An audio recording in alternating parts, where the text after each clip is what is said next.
So guys, nandito tayo sa Siomai King sa may Dinagaan, Legazpi City. And kasama ko si ma'am, pangalan niyo ma'am. So ma'am, ayan, ang pangalan ng pinakamayari ma'am dito. So shoutout kay ma'am dahil ayan, wala si ma'am dahil makapag-vlog pa rin tayo. So ma'am, ano yung mga ino-offer ni Siomai King sa 5 pieces na Siomai ko dito sa Siomai King? Ano ba yung best dito? Ang pinaka-best seller ay yung yung Japanese siomai.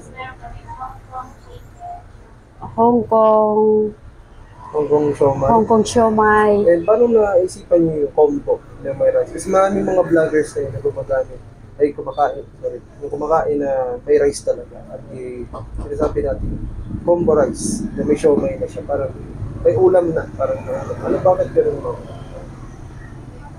Oh, kasi masarap kasi siya iulam sa siomai. Masarap siya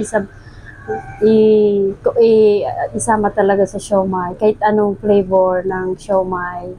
So, Masarap siya sa may tapos ang kanin. maganda ma'am, affordable siya. Oo, affordable. Sa compare sa mga, Saka sulit yung lasa niya talaga. talaga yung, Sarap. yung customers, babalik-balik. Oo, babalik-balikan talaga.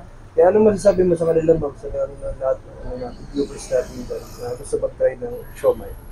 Na siomai niya. Visit kayo dito sa Siomai King, Dinagaan Branch. Babalik-balikan talaga ninyo yung lasa niya lasa ng Siomai King. The best talaga. Super yummy. Okay lang yun, okay lang. Super yummy talaga. Yummy. Okay lang yun.